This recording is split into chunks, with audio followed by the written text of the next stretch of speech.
Good morning, everyone, and welcome back to my Monster Camp playthroughs. Today, we are going to be starting with another new DLC. We're just getting spoiled this month, but we are playing the new playable character that came out as part of the Helltaker DLC for free, so you can play this if you already own Monster Camp.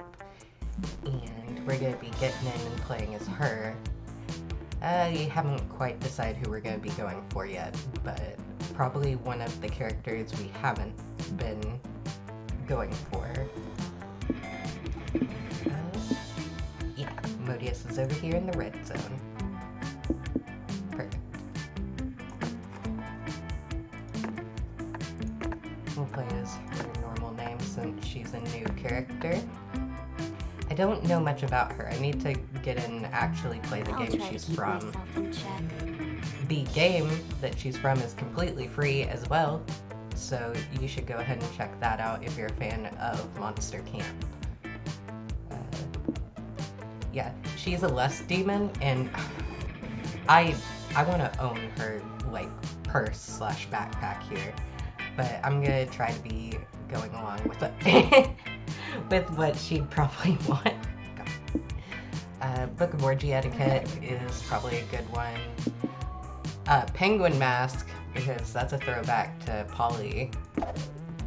So that's a pretty good choice for a lust demon. And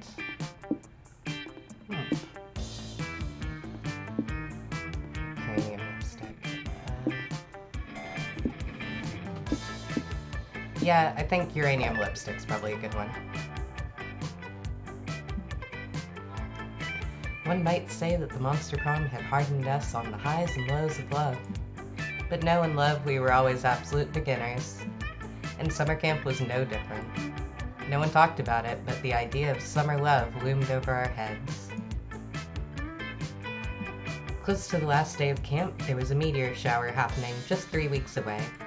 Everyone knew that if you were into someone, you were going to watch that damn thing together. And so a silent yet powerful pressure invaded us. It was the Monster Prom all over again. Everything seemed uncertain, everything but one thing. Whoever we were asking on a meteor shower date, it was probably going to be one of the 6 coolest people on that bus. Johnson-johjima, a badass witch who wanted to chill a bit after saving the world countless times. Aravi Mishra, a hot-headed adventurer possessed by a curse who had turned out to be the most annoying roommate ever. Lester Hewlett-Packard, a library computer who had become a sentient robot ready to experience life to its fullest. Dahlia Aquino, a buff blue demon and warmonger who had set her sights on conquering summer next. Damien LeVay, a fearless demon with a taste for destruction and a love of fire. And Milo Belladonna, a Death Reaper doubling as an internet influencer, and who is profoundly in love with life and all its earthly pleasures. The bus trip was long, and all of summer could be shaped by the first step well taken. And so it was clear, it all came down to breaking the ice and causing a good impression with the right person. Okay, if you could only listen to one genre of music forever, what would it be? Okay. Let's try to determine who these are. Metal is probably Damien. Or Screamo? I don't know. 8-bit is probably Lester. I have no idea who Pop's gonna be. Yeah, let's try.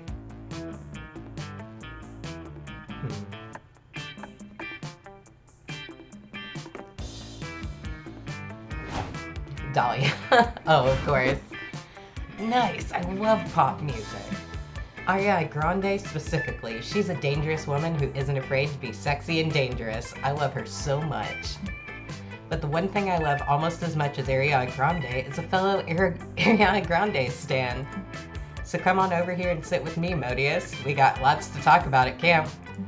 You know, buff demon woman is probably a good one to go for. I was thinking maybe Arabi, but We only had 3 weeks left to woo our crushes and conquer their hearts.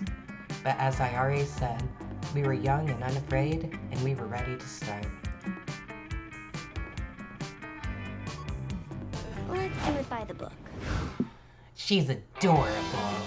Okay, I didn't look up what Dahlia's stuff is, but I'm assuming she likes a lot of bold, probably a lot of fun, probably not big into smarts. Yeah, bold is have a lot of creativity, and I need that. Everything else is evened out. Oh shoot. Yeah, I'll up my bold. I forgot. I'm very good for this character. You go into the haunted manor with the group, only to immediately split up once you get inside, as is customary. You quickly get lost and have no cell signal, but in a stroke of genius, you follow the signs to the haunted manor's lost and found to wait for your friends to pick you up.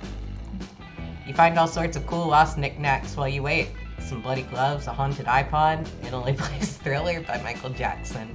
A totally normal Furby that still manages to be the creepiest thing in there. At the bottom of the box, you even find +2 boldness. Who in their right mind would throw that away? You faintly hear what sounds like a haunting classical music and murmured whispering, par for the course at the haunted mansion, but then you hear a familiar anime scream. Hi, Damien. You're all idiots. We can't open our concert with a Forgotten Tomb song. They're not cool at all. That's why they've been forgotten. It looks like your friends are in a room surrounded by Victorian ghosts having a party, and your friends look pretty freaked. Are they scared of ghosts? Ugh. What? No, not at all. We have literal classmates who are ghosts, Modeus. Welcome to the You may witching remember hour. that Demian over here, Dahlia and I are a screamo band called Ventigram. It's pretty fun. Shrieking semi-coherently into a microphone is actually a good way for me to relieve stress. The problem is these Victorian ghosts hired us for their annual temporary return from purgatory party here in the haunted manor, and we can't decide what to open with. This is gonna be a make or break. This is going to make or break the entire concert. The opening number is pretty much the only song anyone will be sober enough to listen to. You can't help but inquire about the logic of spirits from the 1800s hiring a screamo band for their concert. Well, I don't think they always liked screamo, but being condemned to an eternity of purgatorial torture tends to affect your aesthetic taste. What a noob. Yeah, have some fucking compassion, noob. Anyway, back to business. I agree with Demian. No Forgotten Tomb cover. The best screamo cover is obviously Dangerous Woman by Ariana Grande. Typical. Can't argue with that. Dahlia, just because you scream the lyrics to Ariana Grande songs doesn't make them screamo. Fucking metal. Agreed. Let's Do Your Makeup is Terrible by Alaska Thunderfuck. At least 6 of the words in that song are like my entire vocabulary. Enough of this. Neither of you know what you're talking about. I'm the lead singer, damn it. I get to decide what songs we do. Oh, fuck this conversation. I'm setting the amp on fire. Demian, no, it's a rental! You'd better solve this argument before these spirits get sick of your antics and start doing Victorian ghost shit, like throwing vases and puffing opium. What song should your friends open the concert with? Okay. Opening thing is an anime opening. Cool Angels Thesis. Victorian ghosts are called that because they love Victoria Adams. Screamo cover of Wannabe. Okay, that sounds fun. And maybe bold. Or no.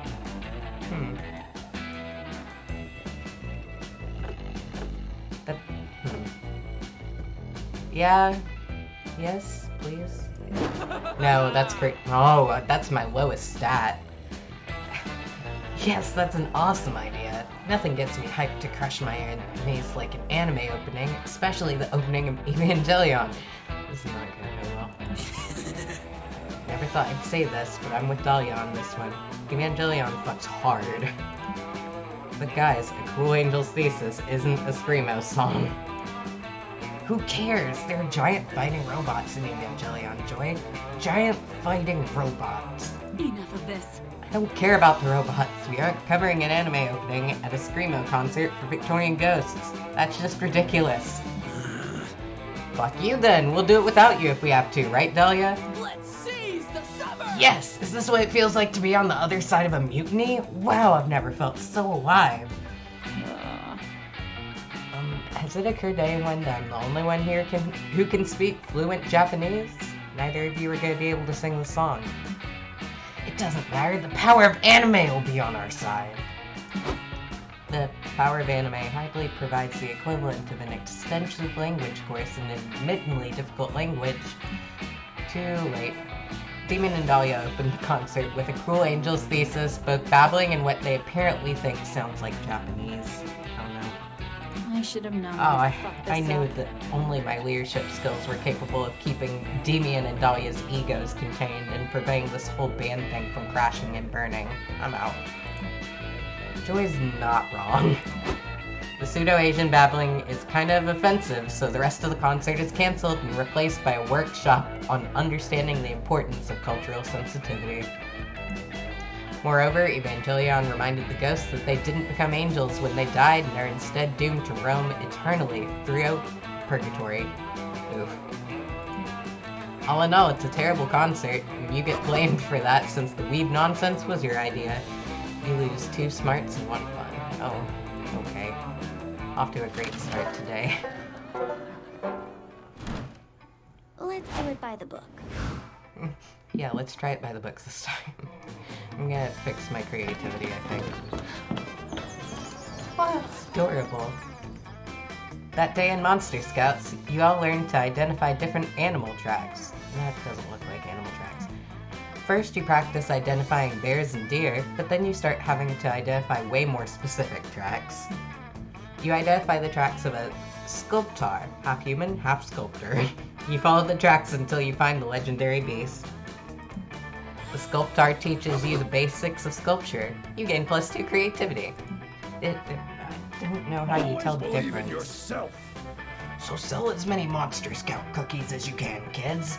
They're delicious, affordable, and each cookie technically contains a full serving of vegetables. Fantastic! Hell yes, Coach. We're gonna annihilate the general public with our cookie selling skills. We're gonna sell so many Scout cookies they'll be scary and weird for everyone. That's the spirit. Godspeed, Scouts. I joined Scouts for the s'mores and the hot uniform, but cookie selling is not a vibe. Narratively, it's just an invitation for shenanigans. Camp Rival Camp! Well, if it isn't Dahlia, Joy, and Modeus from Camp Spooky, our most hated Scout rivals. Oh my goodness. Shenanigans already. See, this is what I was talking about. What the hell do you two want? We don't have time for your Camp Rival Camp bullshit. We've got cookies to sell and badges to earn and victories to grasp. You're not even worth my time. Don't even bother selling your inferior cookies, Camp Rival Camps. Camp Rival Camp's Rival Scouts outsell your pathetic troop every year.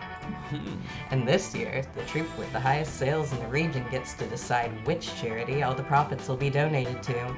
We shall defeat you at any cost. Fuck yeah, Dimitri's right.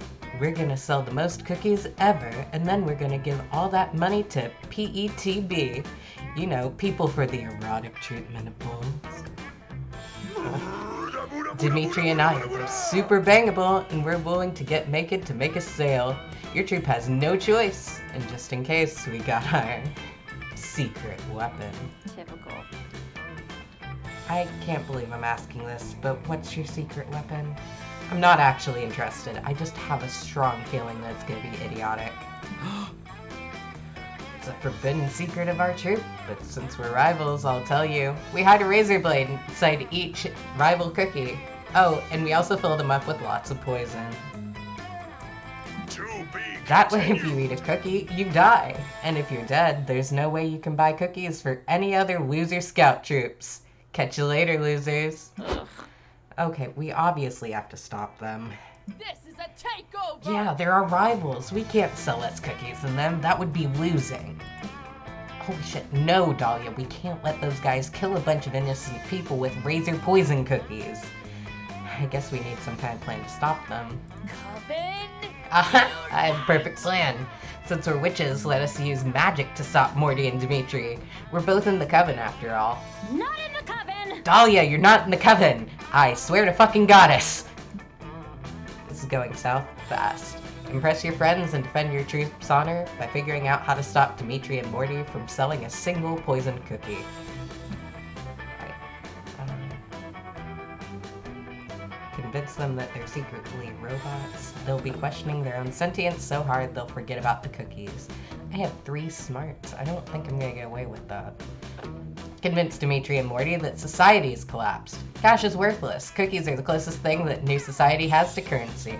That seems like it's gonna go more in my favor. Please? Yeah! The solution here is obvious. You suggest tricking Morty and Dimitri into thinking they're in a classic post-apocalyptic Mad Max cookies are currency situation. Normally I'd say that this plan is completely idiotic, but in this case Dimitri and Morty might be stupid enough to actually buy it. You chase down Morty and Dimitri before they sell any cookies. In a very convincing speech, you break the news to them. Society's collapsed. You also mention that the New World Order has designated cookies as currency, so cookies are now extremely valuable. Yep, Modeus is right. I just wish we hadn't sold our cookies, you know? We'd be super rich if we had kept them. Dimitri, think about it for a second. We have lots of cookies. Maybe this thing means we're hot and rich instead of just hot. Oh my god, you're right. But wait, how rich are we? Joy, what's the exchange rate for a single cookie in the new society? 100,000, I guess? So horny. Dimitri, we're billionaires. Do you understand how fuckable that makes us? Egad, yes. Let's hoard our wealth like kings and only spend it on the finest luxuries. I will purchase a clawfoot bathtub and fill it with melted ice cream. Yeah, now that I'm a billionaire millionaire. Now that I'm a billionaire minotaur, I'm gonna buy a private island and make the whole thing into an orgy zone. I'll call it Fuck Island. And oh my god, we can both get matching BFF tattoos using ink made out of pure diamonds. That's gonna tear up your skin, bro. Let's go do that immediately. No one shall ever touch our valuable cookie treasure. I underestimated you. Wow, guess our cookie problem's solved. That worked literally perfectly. Nice one, Modeus. Yeah, it was a pretty good idea, but I do kind of wish that we really were in a Mad Max post-apocalypse scenario. I'm really good at fighting on moving vehicles. Society hasn't actually collapsed, but just in case it does, you're relieved to have Joy and Dahlia on your side. Your strategic alliances get you +2 charm and +1 creativity. That went a little bit better. The time has come, and so have I. I wasn't expecting that.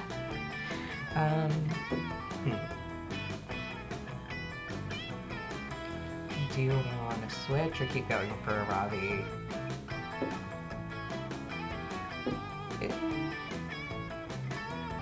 Or just max my stats? I did say Ravi instead, oh yeah. Maybe I should go for a Ravi instead. After a long day of relentless horniness, you head to the campfire to relax. You find Milo, Aravi, and Hex all gathered around a tray of delicious-looking cheeses. Yep, I picked right. Hello, This is my darling. line. Oh, perfect. Come join our tasting, Modeus. We needed a fourth. Anyway, as I was saying, I recommend that you begin with the 100,000 day aged Gouda. I know you don't often see a Gouda as a starting cheese, but I think you'll be pleasantly surprised. Next, we have the aged, washed, rind cow's cheese. This one has a flirtiness that really puts the wind in my sails, if you know what I mean. I know what you mean. You mean that cheese tastes good. God, I'm smart. Obviously, you should finish it with the raw milk goat blue. Fair warning, it's funky. I recommend pairing with the apple brandy to finish. Arabi slams a chunk of Gouda into her mouth. As she's chewing, some numbers appear over her head. Recovered, 2+ health, 6+ agility boost. My inspiration for this platter came from the groundbreaking work going on in Southern Cheesery right now. You'll notice that there's a certain lighter, airy quality to the finish. Wait a minute with the fucking adjectives, Milo. I'm confused. Who's winning? I can't believe I have to explain this to you, Arabi, but cheese tasting is not a competition. Nobody's winning. It's just like any other magical moment in life. You don't look at the moon to get points. You do it because it fills your soul with the fragility of the universe. This is impossible. I look at the moon to increase my wisdom stat. Literally everything's a competition. Everything. You're wrong, you gremlin. What about flower smelling? A competition for who can inhale the most pollen. Wine tasting. Get good. A competition of who can be the most pretentious asshole. You reap what you Arabi, sow. I'm concerned that this relentless focus on winning is robbing you of the ability to enjoy the ephemeral nature of existence. Muted Nice try, you and wily reaper, reported. but I'm not letting my guard down. What is this, a clever tactic common to the professional cheese sports scene? Please, you guys, I just want to eat the cheese. You do too, but not as badly as you want to impress one of your two embattled friends. Quick, choose a side.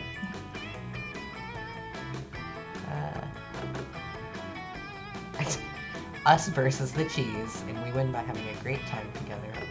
Or, Milo's trying to fool you. The winner is whoever eats the most cheese in 10 seconds. Hurry up. Yep.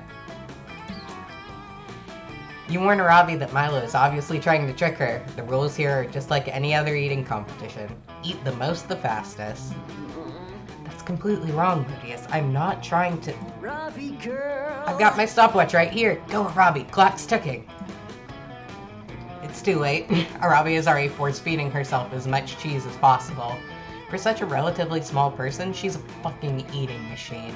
Yeah. Done! Level cleared. Hex, what's my time? That was 7 seconds and 3 milliseconds. A new record. Holy shit, fuck yeah! That Gorgonzola really threw me for a loop, but ugh, my stomach, ugh. Eating a ton of dairy super fast might not have been the best idea. Arabi immediately vomits on Milo's fancy platter. Oh, now I gotta sanitize this thing. I hope you're happy now, you fool. We are totally winning our Hell way. yeah, I'm happy now. I'm a winner. And I will subject my body to anything to win. Chillax. Besides, she's just gotta eat some bread or cheese or something to get her health back up. I've seen her do it 1,000,000 times. Yeah, I should probably revive. Milo, got any more cheese? You want to eat more cheese after what you just did? My god. Well, no, I don't have any more. You literally just ate it all. Oh, hey! Welcome to the chat. Arabi pulls some delectable-looking prosciutto out of her bag. She starts slowly savoring it, carefully tasting one piece at a time. You mean like what you were supposed to do with the cheese? Wait, Arabi, is that Dispana Iberico ham? I didn't know you had such fine taste. And look, you're even bothering to chew it this time. Well, yeah, if you don't savor it, you don't get the full health recovery. Duh. I guess you can all have some. The four of you share Arabi's charcuterie, and it's really the perfect follow-up to Milo's cheese platter. Arabi hand feeds you the last little bit of prosciutto, and your heart races as her fingers graze your slightly chapped lips. Hell yeah.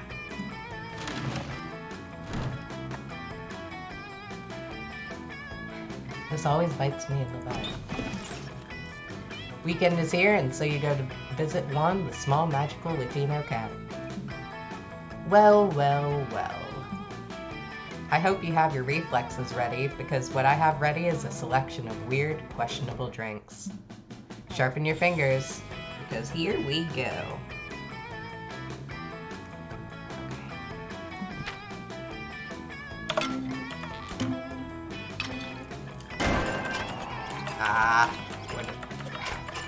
Okay, I know not to go for the flask of bees this time. No. Okay. This one looks good. That one looks good. Yeah, I got the one I wanted. Nice. A glass of curse. Ah, you want to put some curse in your mouth, huh? No, not really. It looked nice.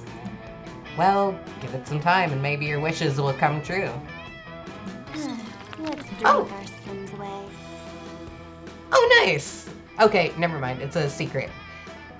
I'd have to say that my favorite, like, dateable character would be I should have brought my sledgehammer. probably Milo. I did a Milo and Zoe run last time, but I'm trying to get some of the other characters, and I think I just unlocked Hex's secret one. I don't know if I have enough time in this playthrough, like, time left in the game to actually complete his run, but hopefully... no, I need to get smart. While hiking through the woods, you're approached by an NPC who has a quest for you. You can tell she's an NPC because she only says the same 4 things over and over and keeps doing the same idle animation. The NPC's quest is to deliver a very important scroll to her father. She makes it extremely clear that no one else is allowed to read it, or terrible things will happen. You read it, of course.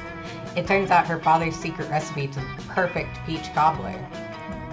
Looks like her dad's never gonna make that famed dessert in time for the NPC family potluck, because you eat the recipe scroll and gain +2 smarts. I don't know if that's osmosis, I guess. You meet up with Arabi for life skills training, but start to get a little nervous when she busts out the knives. What? Throwing knives at a live target is totally a life skill. It's got live right in the title. Email. Arabi, you have an email. Beep bop. Shut up, Hex! For the last time, stop pretending to be my phone's notification system. Also, stop reading my emails. Hey, our emails. This one is addressed to Arabi and her attractive curse, Hex. Let me see. Dear Robbie and Hex, congratulations! You have been selected to appear on Season 14 of NTV's Curses. Okay, this is spam. No. I totally submitted an audition tape for this show. This is big time, baby. You told me that tape was just for laughs. I did not agree to this. Come on, Robbie. Come on, Robbie, this is my dream. You know, like how your dream about finding a magic potion that cures anxiety and then all your teeth fall out? No, I will not participate in an arbitrary series of challenges in exchange for money and fame. Only for gear and XP. Fine. If you don't care about my needs, I'll just have to curse someone else who does. How would that make you feel, huh? Pretty good, honestly. I mean, no, you're totally owning me, don't. Too late to beg now. I'm possessing Modeus and there's nothing you can do about it. Oh no, please, no. Your heartfelt pleas have no effect, but don't worry, they're only filming for 3 days and then editing it to look like 14 weeks. I'll still come back and haunt you between days. You Now come on, Modeus, let's go. Arabi's necklace floats off her neck and onto yours. You feel yourself being totally cursed. It's kinda hot. Hex injects Google Maps directions into your brain, and you soon arrive at the house where filming is set to take place. The house is full of classic reality TV archetypes. The slutty wizard who tampered with powers beyond mortal ken. The doomed archaeologist plagued by a mummy's curse. The haunted car who was not here to make friends. But wait, which one of these contestants is the one tasked with stirring up the drama? Could it be you? Oh man, it totally is. What's the best way to start some shit? Trick one of the contestants into killing their own father and marrying their mother. That, Of course, one of these curses isn't a curse. It's just an elaborate wig. Snatch that wig. Okay, that sounds like a good one. Yeah. No, that's supposed to be the fun one. Dang it.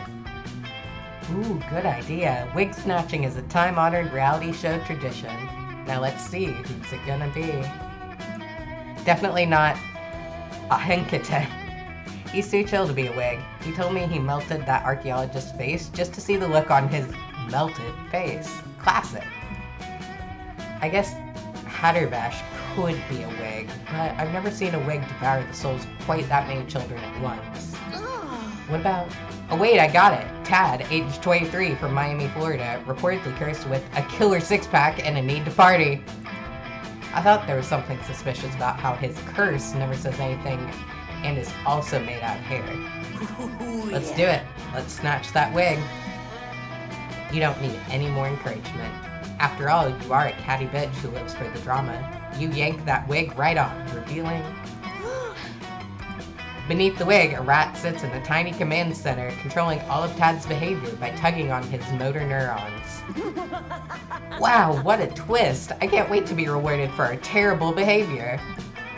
You fucking kidding? Yells the producer, sweeping in front, behind the camera. You just blew our episode 5 reveal. Tad was supposed to be the lovable party boy adored by all, until bam, rat in his brain. Classic. But fucknuts McModeus over here just had to blow it. You're such an idiot. Which we knew going in, but that wasn't supposed to be revealed until episode 7. You just ruined 2 episodes. Hey Dave, says another producer, stepping in to calm him down. Take it easy. I know this has been hard, but... Fuck you, Carol, screams Dave. I know you're porking the cameraman, you sad, horny succubus. Jesus. Yeah, well, maybe if you're... Okay. Good God. Wow. Guys, let's all forget about this ugly backstage drama and focus on what's important. The ugly on-stage drama. But it's too late. The cameras have already turned. The show is renamed Keeping Up with the Producers, and all the contestants are kicked off. Wow, the one thing I've ever wanted, and you had to ruin it by revealing a hyper-intelligent rat with an ill-advised wig pull. Thanks a lot. Somehow, you don't think Hex is actually thankful. You lose -2 charm and -1 creativity. This one's not going great. This time, I'll get it right.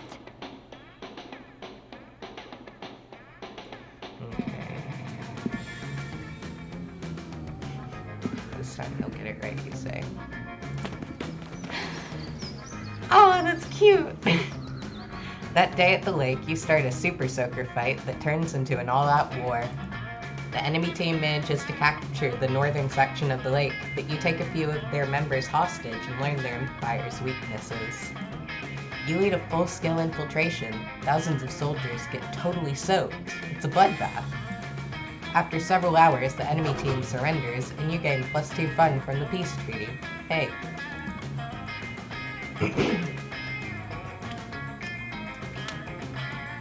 You're minding your own business, smelling people, when Dahlia grabs you and drags you to the lakeshore. Best summer ever! There you are, Modeus. Once more, I need your help achieving the best summer ever. Critique my rock skipping technique. Dahlia skips a rock straight upwards. It disappears into space. Moments later, you notice a faint glimmer in the sky. It's not Dahlia's rock or the satellite Dahlia's rock destroyed. It's a meteor. It crashes into the woods on the far side of the lake, turning them into a giant bonfire. Yes! Ultimate campfire! Quick, tell me some campfire stories, but very loudly. You're about to tell her one of the horny summer campers who finally blinked. When you're distracted by a glowing figure approaching as you cross the lake. Greetings, says the figure in a warm, booming voice. It is I, Kalor, Herald of Summer. Kalor, it's an honor to meet you. Can you critique my rock skipping technique? I'm here on a much more important errand, says the spirit. Your passion for achieving the ideal summer has moved me. I have a quest for you. I have grown weak as of late due to lack of worship. The heralds of the other seasons mock me and drain my power. I need you to destroy them. I will do it, noble Hotman. I was gonna say talk to them and ask them to stop being such jerks, but honestly that sounds great if you're up for it. The first herald you must defeat is Vern, Herald of Spring. He's in Florida. Good luck. I make my own luck. Out of blood. Blood.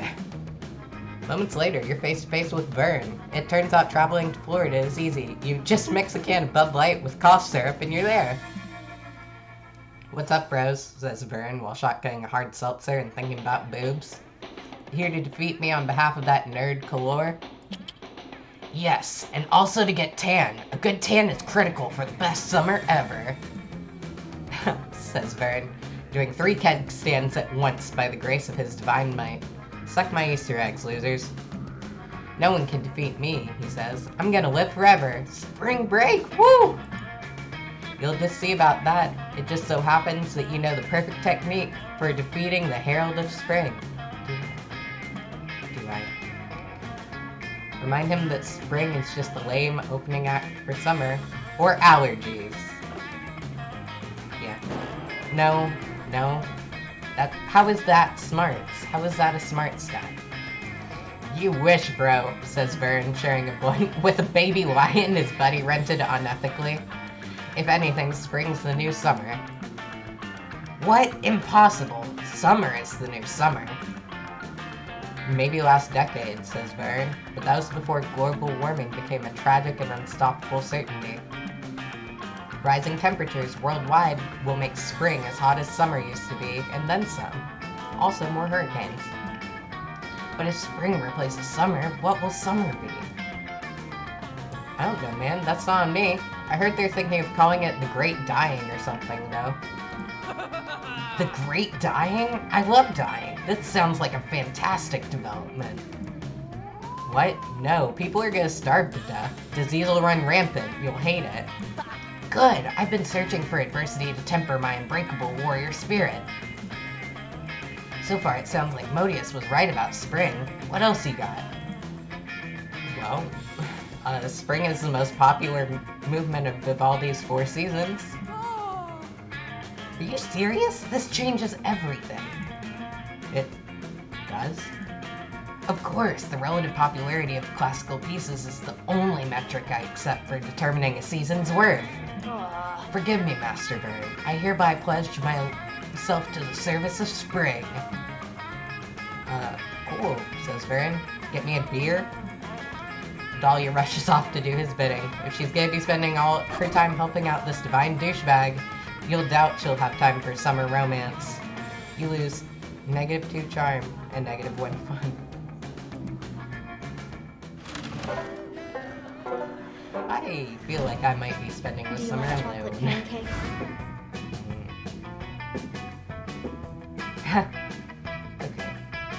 I could choose once and for all, but, like, neither of their runs is going well.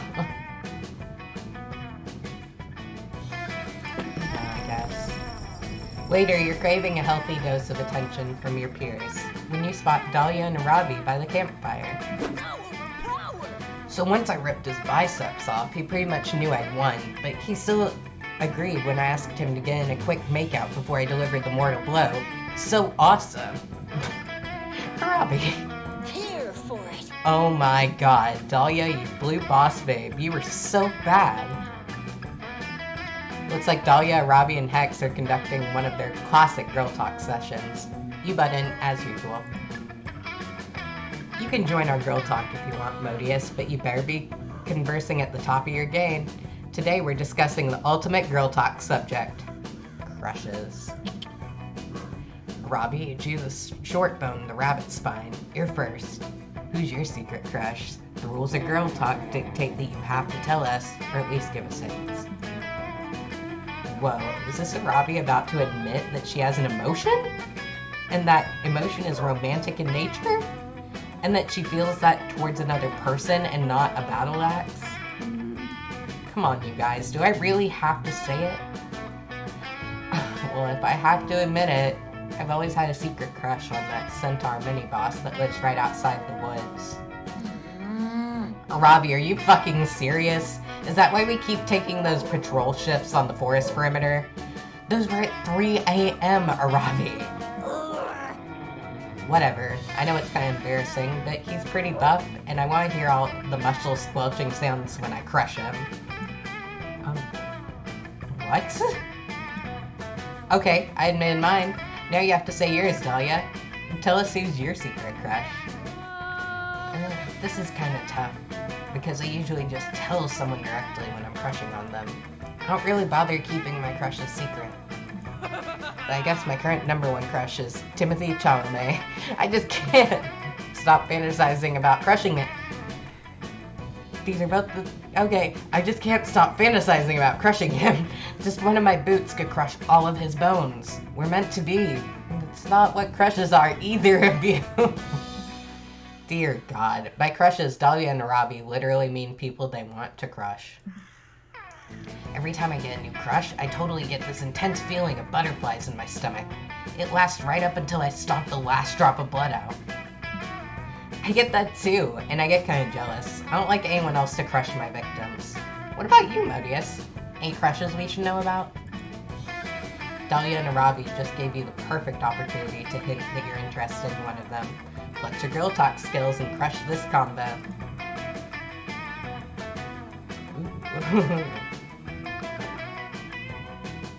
My middle name is Step On Me. Okay, You know, I like this one. Oh. Whoa, Modeus, I didn't realize that you were so well prepared for adventure.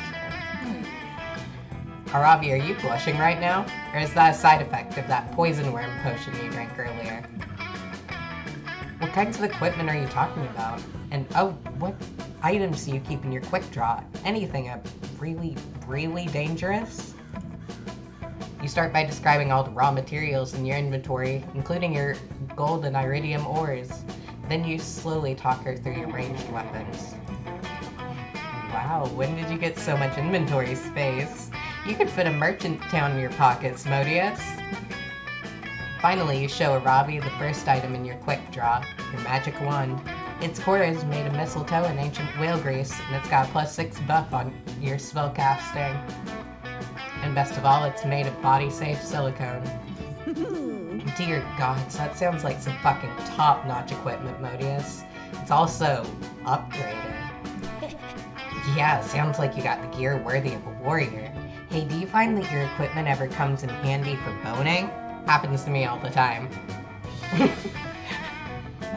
Pretty sure we made it, like, safe for boning. Every part of that made that obvious. Dahlia, come on, it's not like any of us were thinking about the lewd uses for that wand. Like, for example, how good it would feel if you use it with some climbing rope. Wait, what? What? Like, to get... Are you tying it to... Okay, never mind. I'm just not gonna get into where my brain went. Anyway, we should change the subject. Yeah, I agree. Y'all, finish up with the girl talk by debating which of Timothy Chalamet's bones would be the most fun to crush. Dahlia takes off afterwards, but Arabi grabs you by the sleeve. Modeus, I was kind of impressed with some of that inventory stuff you were talking about back there. Guess you're not as bad at girls talk as I thought you were. Do you want to be my support? Maybe we could battle sometime and see who crushes who? Hell yeah! Arabi's probably gonna crush all the cartilage in your face, but you're gonna crush her heart with the power of summer romance. Okay, yeah, Weekend is here, and so you go to visit Juan, the small magical Latino cat. Well, well, well. I hope you have your reflexes ready, because what I have ready is a selection of weird, questionable drinks. Sharpen your fingers, because here we go. I'm not good at determining which one of these is good. I just know some of them are inherently bad.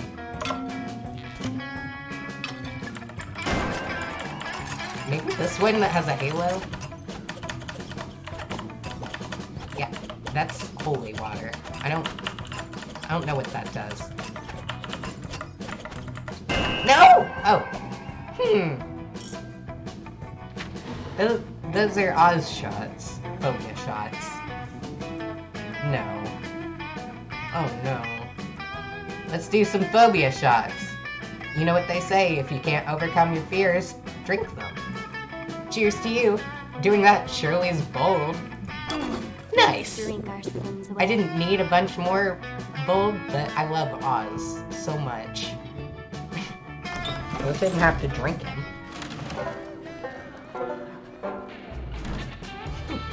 Okay. Should have brought my sledgehammer. I didn't do the worst at the Lake Flask game this time.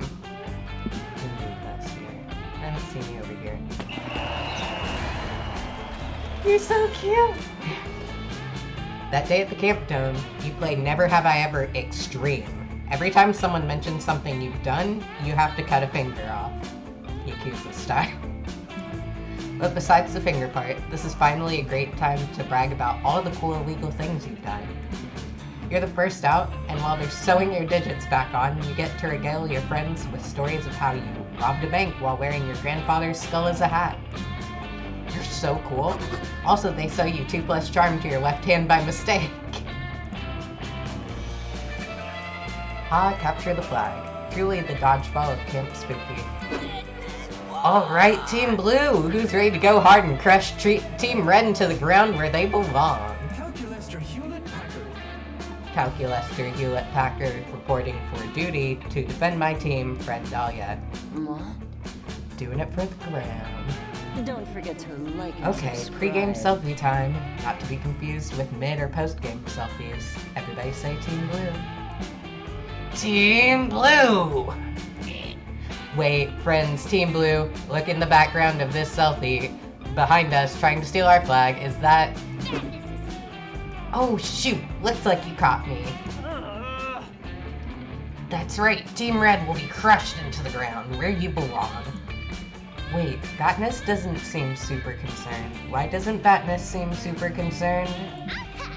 Oh, maybe because I was the only diversion and much deeper plan is already in motion, a plan you will never be able to stop. Saved by the Deus Ex Machina. You see, Team Red has had a mole hiding inside your team this entire time. Little would you fools ever have guessed. Soon you'll suffer a great and painful betrayal. Right, Modeus? I'm not a mole. Modeus, are you planning on betraying us? You try to jump in and defend yourself, but Batness is too fast. No, of course not. Hey Modeus, are you ready for the Ubbleday Roske? Or Ubbleday Oscray? How do you say double cross in Pig Latin? Friends, Team Blue, it appears Batness is trying to get a secret message to possibly false friend Modeus. Has Modeus really been pretending to be our friend all these years just to set up this betrayal and let Team Red capture our flag? Okay, you haven't ever been friends with Dahlia for You haven't even been friends with Dahlia for years, much less anticipating a capture of the flag debacle. Time to clear your name before it's too late. Okay, admit you've been in a league with Batness. It's a triple cross. Research your family tree and reveal that your great-great-grandfather was one of the original Team Blue founders 150 years ago. That sounds like a good one for Batness, but not for me. Triple cross. I'm not smart enough for a triple cross. I am creative though. Batness, is this true? Of course not. Modeus is just trying to hide her betrayal. Logical error. If friend Modeus were planning on betraying enemy Batness, then enemy Batness would be unaware of this plan and therefore unable to confirm or deny. Oh, how tragic. Wow, Batness thought she was playing us, but she was the one being played the whole time. Bet she feels pretty stupid. No, I don't, because Modeus was never in league with me at all. I made it all up to confuse you. So how could she triple-cross me when she never even double-crossed you? Sure she didn't. Sounds exactly like what someone who would say to save face after being triple-crossed. I wasn't triple-crossed, I was lying before. But enemy Batness, since you have just admitted to being a liar, how do we know that you are not lying now? Whoa, how deep does this rabbit hole go? Modeus is really a mastermind for pulling all this off, huh? You're like a cool, undercover genius person. You're killing it. Yeah, you're a mastermind of espionage. Great, now Team Blue is more united front than ever. Step to the Chancellor! Screw this, I'm going to go assassinate the Chancellor. Success achieved. My analysis indicates that Batness was by far the strongest player on Team Red, and our victory is now all but assured. Hashtag winning. Victory selfie. Everyone say Team Blue, but this time no Batness in the background. The picture turns out adorable, as does your victory. I mean, your victory isn't adorable, it's more of a slaughter, but as far as slaughters go, it's pretty adorable. Whatever, just take your +2 boldness and +1 charm and go.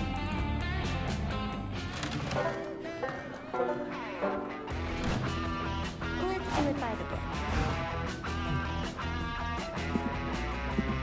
I have 5 in 3 stats. This is not looking great for me going into the last game.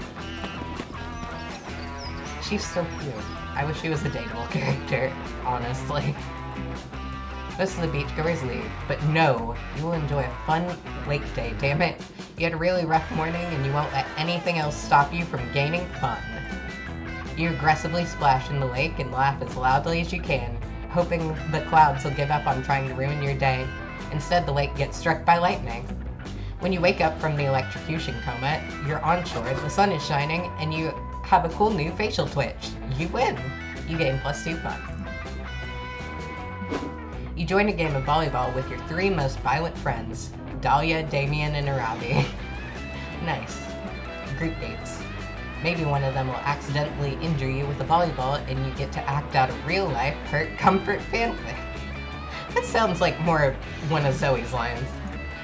But alas, the game never gets that far. During Dahlia's first serve, she hits the ball with a tad too much ferocity and it goes sailing off into the trees at the lake's edge. Dahlia, what the fuck? No one is I win, the ball's been defeated. Ugh. That's not how it works. If you really want to defeat the ball, you just gotta stab it. I'd show you, but you just hit it all the way into the frickin' woods. Wait, I didn't know there was stabbing in volleyball. Let's go find that ball. On second thought, maybe playing volleyball with these people wouldn't have been the best idea. You followed them into the trees anyway, because, well, you're horny. Guys, over here, I found a dead body. Also the volleyball. The 3 of you follow Dahlia's voice and find her standing over the body of a pirate. He's got it all. A peg leg, a bandana, and a fatal volleyball wound to the face. Lame. Oh man, the volleyball is totally ruined. Way to go, Dahlia. Aw. Oh, so when you murder people with sporting equipment, it's cool, but when I do it, we're suddenly concerned about the sporting equipment. Huh? Yo, has anyone else noticed the treasure chest? Free XP. Treasure, you say? We must loot it. Yes, we must open it at once. Finally, I'll have the funds I need to conquer the 8th circle of hell. Not if I spend it all on tomahawks and fireworks. No, need before greed is the rule, guys. And I need treasure. Oh god, I need it so bad. Move on. Damn, girl, no wonder you ended up with a cursed necklace. All 3 of your friends sleep on the chest at once, biting, scratching, and hacking at it for all they're worth. It's no use. We'll never get to the treasure at this rate. If only one of us was some kind of brilliant tactician adept at thinking of unorthodox solutions. You're probably the closest thing to a tactician in the group. You throw out a suggestion. Give the chest therapy. I'd normally go with this one. That one's adorable. You've seen this before. 9 out of 10 pirates set their chest password as their daughter's birthday. It honestly usually. Yeah! Hold on, are you a licensed therapist? I have like 10 hours left before my degree, damn it. You tell her you aren't, but you are a licensed massage therapist. And since a chest is also part of the body that can be massaged, you should be fine. Okay, carry on then. You lay the chest on your massage table and ask it to tell you about its childhood. It shares with you the guilt it feels about the death of its mother, the tree it's made from. Oh, I'm feeling sad about chest now. With a little more encouragement, the chest begins to share more intimate emotions. Everyone's always talking about how valuable I am, it says, but you know what? Sometimes I feel pretty worthless. It's like people only care about what I have on the inside, you know? But what about me? I'm here, on the outside. It feels like people can't even see the real me. They're so consumed with trying to get inside me. God, it feels so good to get this off my chest. After a lot of coaxing and encouragement, you finally get the chest to completely open up with you, both emotionally and physically. Rad! Sweet! Now that all emotions bullshit is over, let's see what's inside this bad boy. Oh my god, it's Let's see. more volleyballs! Yes! Just what we needed! I see, said the chest. You're just like all the others. Well, I feel like we've done some really important work here today in any case. Now that I'm empty inside, I think I'm gonna move to New York City and work in high finance with all the other hollow people. I'll catch you later. You say goodbye to the chest, who you're just glad isn't suing you for malpractice, and head back to the shore to play volleyball with your pals. Looks like everything worked out in the end. You gain +2 fun and +1 creativity. And I feel dirty. I'm sorry, poor chest. One by one, they'll all join my harem. Okay, but I don't know about that. I don't think that I did a good run for anyone today. I'm not gonna pair you with you. I'm just gonna try to see if Dahlia will take pity on you. One by one, they'll all join my harem. You finally gather the courage and ask your beloved to watch the meteor shower with you. Us? As a summer fling? Impossible. Modeus, let me put it this way. I am an elite warrior, the finest in all of hell. So. I've leveled mountains. I've conquered vast civilizations. I am a fearsome blue goddess, and I'm swole as heck. Hey, bye. And you? Well, you're closer to a potato than a person. So we're clearly from two different walks of life. I'm sorry. You couldn't handle me.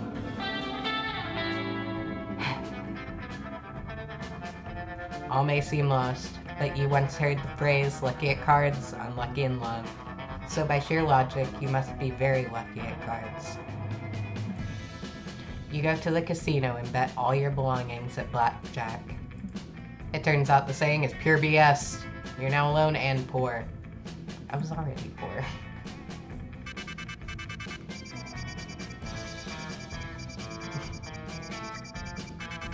Okay, at least we got to see a couple more special endings. I didn't have the worst luck with the test your skills at the flask competition, and I at least got to see really adorable Modeus pictures. But that does it for today. I've been editing the spooky weekend content, so all of it, except for maybe this episode, should be going up today on YouTube. And I will see you guys next time I log on to play. I'm going to be playing a lot of Spiritfarer this month, so just be on the lookout for that. And I'm going to be getting back into my Minecraft realm with my friends. So thank you guys so much for watching, and I will see you all next time. Bye-bye.